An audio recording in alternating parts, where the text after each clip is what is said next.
Hello and welcome back to the Football Terrace. We have just witnessed one of the very best goals you'll see this season.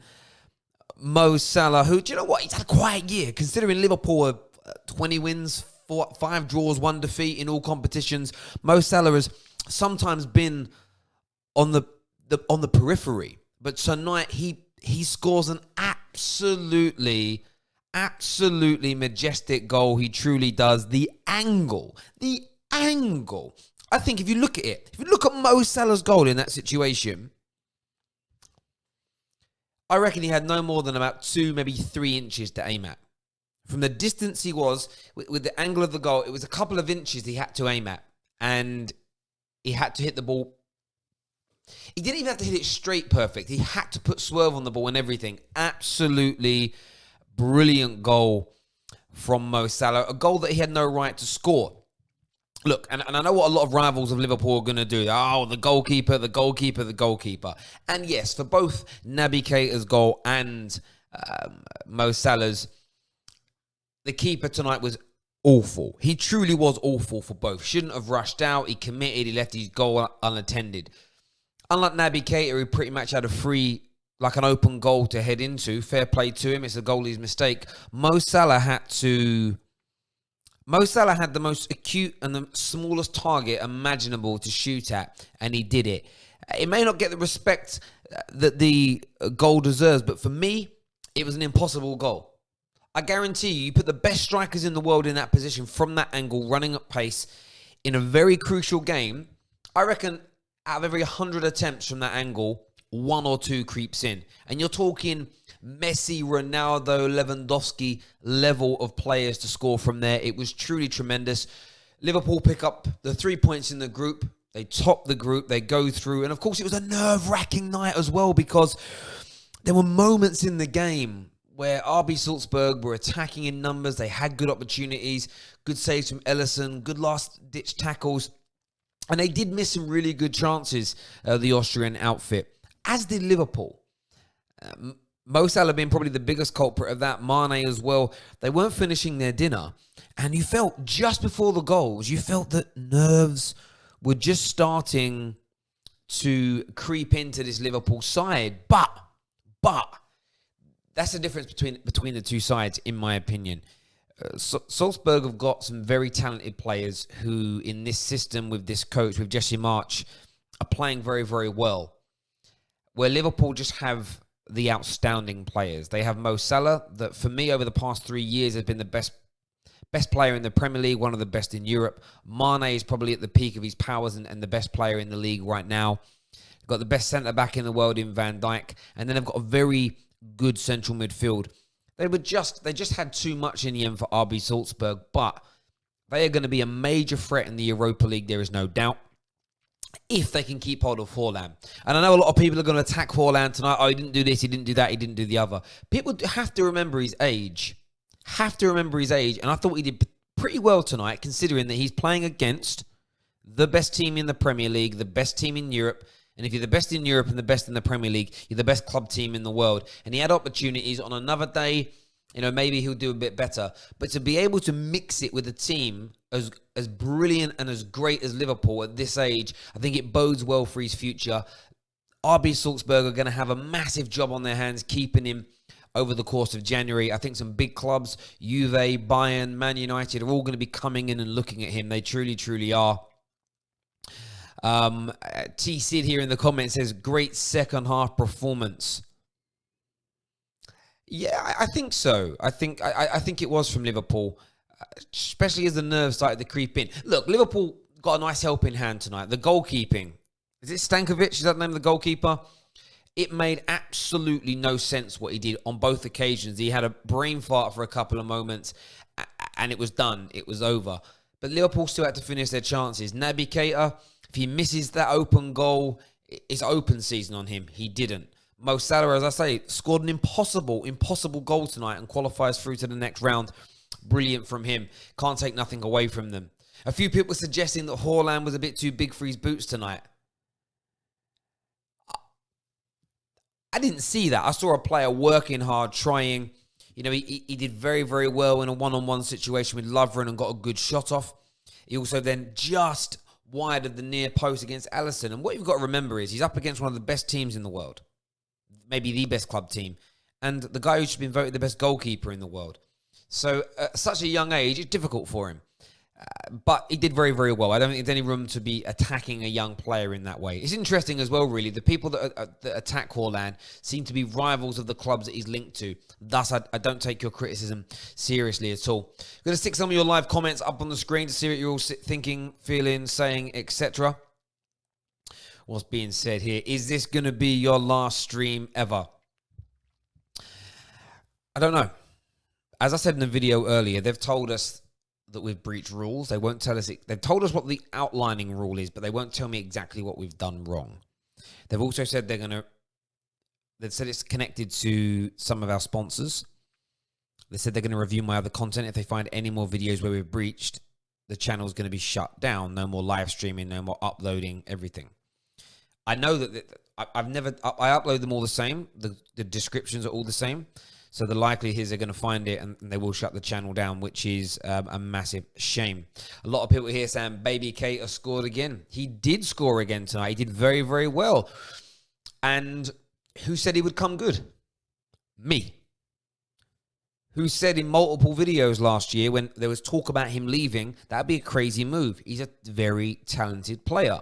Just like Fred in a Manchester United shirt. Don't write him off too early. Give him an opportunity. And Naby Keita is, he's going into, he was a baby. He was baby Keita. And then he was a bit of a toddler. Now I think he's been a kid.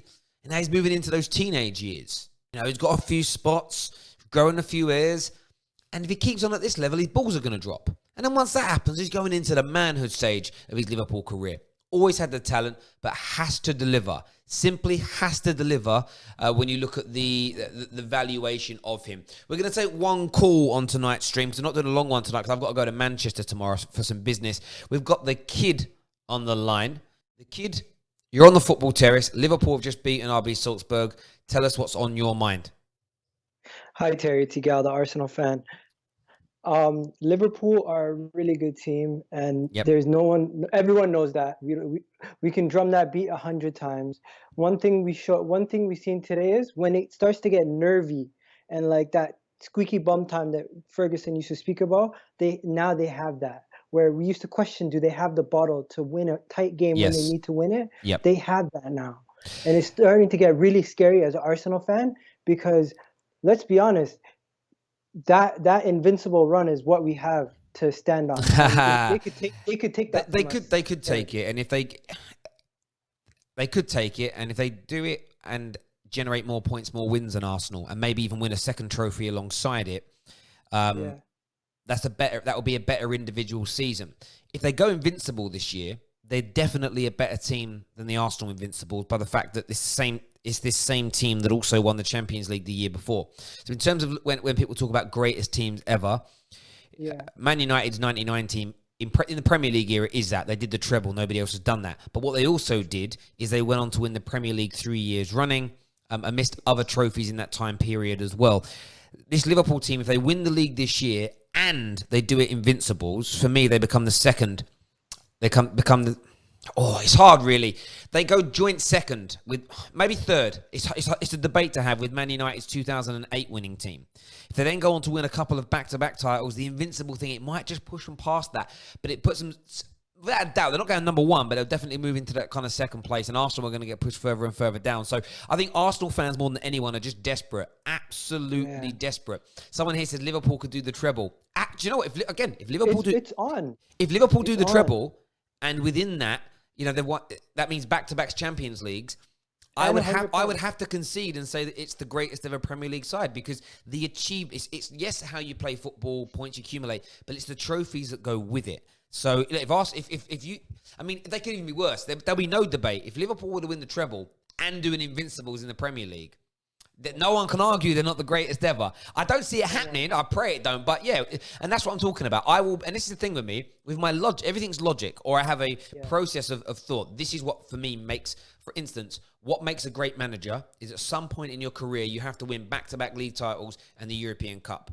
So any manager who hasn't won back-to-back league titles or European Cup isn't a great manager. Simple as that But for me. Terry, in one season, they could take Man City's 100 points, they could take the treble, and they could take the undefeated They thing. could. But They could at do the that. same time, they could lose tomorrow. They could get knocked out of the Champions League, and they could not win the treble. So it's like anything still. It's fair. It's fair. Yeah, of game. course. But It's one thing I all wanna still talk- open, and I think that from my point of view, it's going to be really interesting to watch it unfold. But there's no doubt that Liverpool are a very, very good team. They've got the opportunity for greatness, and greatness beyond anybody's wildest dreams. I mean, can you imagine Liverpool fans tuning in and watching right now? Let me just say this. Can you imagine ending the season with the treble and also being invincible in the Premier League? You will have bragging rights over every... Do you know what? You'd have bragging rights over every single team in Europe forever. Forever. Because there isn't a better achievement than that. That is the ultimate achievement. Even if somebody else matches it, you did it first. Liverpool would be able to brag forever. That's a scary, scary thought. That truly is. I appreciate you coming on and having your say. My God. If I was drunk right now, or if I had been drunk, that would have just sobered me up thinking about that. Liverpool are that good, though. Liverpool are truly that good. I think they could do something along those lines. I really do. Let's do a couple more of your live comments before we end the stream today. Someone here says this Liverpool team could win the lot, to be fair. They could. They absolutely could. They could do a treble. I just hope that... Do you know what it is? I remember like with City last year, you know, when they went out of that Champions League, I was so happy. I remember other teams looking like they could do trebles and they've gone out early in FA Cups. And honestly, as a Man United fan, if Liverpool drop out of the FA Cup, it's such a relief. It'd be like, oh, thank God, thank God, thank God, thank God. Because then they can't do it. And as long as they can't do it, that's all. Honestly, it's become so absolutely desperate as a Man United fan. That's all I've literally got to hold on to. But there we go. Peter Butler here, one of our regular viewers, says, brilliant from Liverpool again, Terry. All the focus on the league now. Absolutely. I think that you're right there. It's so nice. Liverpool can forget about European football now until mid to late February. Concentrate on what is going to be a mammoth next 4 to 5 weeks. Mammoth next 4 to 5 weeks for Liverpool. But they're giving themselves a great insurance policy. Well, they've kept on winning when City have dropped points in the last 2 weeks. And City wanted... You've got to think... Was that 4 points City have dropped? That extra 4 points they've gained, that Liverpool have gained over Man City, is going to be hugely painful, because what City wanted is to win the 2 games in hand they're going to have while Liverpool are away playing the World Club Championships and try and drag that back. It's not going to happen now. Simply not going to happen. Even if they win that 2 games in hand, there's still a big... Like, even if Liverpool were to lose the 2 games in hand over City, there's still a chasm. There's still a chasm between the two. A Grand Canyon-sized chasm. It's done. The league is over. We're not even talking about will Liverpool win the league or not. It's will Liverpool go invincible. It's will Liverpool win the treble. That's the conversation we should be speaking about. They're that good a team. No doubt about it. By the way, if you haven't done so already, please hit the like button. Please hit the share button as well. We don't know how much longer we're going to be here at the Football Terrace. And I know some of you come on here and disagree with everything I say. But I know you also enjoy doing that. If you don't support us, if you don't keep us going, if I can't demonstrate, because I've been sent about 15, 20 private messages since my video a few hours ago, and people are saying, don't give up, keep fighting. It ain't like you to allow something so unfair to go unchallenged. And I am going to challenge it with 10%. And I know that even the guys that give me a stick on here, you know, enjoy this platform and this community that we've created. So... yeah, I just beg. I beg you guys, hit that like button. Please share this. If I can demonstrate to YouTube that this is a genuine channel with people that... I don't want to use the word depend upon it, but I actually think I do. I was thinking about that long and hard today, about if it gets shut down, what am I going to do? I would be a little bit lost without it. It's become a massive part of my life, watching particular football matches and coming on live straight afterwards and talking to you all. It's a huge part of my life. I build my week and my weekends around doing it, and I enjoy it. And I don't want that to be taken away. Not when I feel like we've just got going. You know, in the studios, yeah. People saying, Terry, Twitch. I don't want to start a new platform because it's going to take forever to pick up. But maybe that'll be the case. Listen, everyone who's tuned in, thank you very, very much as always. You know how much we appreciate here at the Football Terrace. I'll be back, more content. I've got to travel to Manchester. I'm on a train like 6:30 in the morning. I'm in Manchester tomorrow, then I'm in Skipton, and then back in London on Friday. So I'm all over the place. You will still get content because I'll take the old mobile phone, you know. Yes, until next time, take care. Goodbye. God bless. See you in a bit. Peace.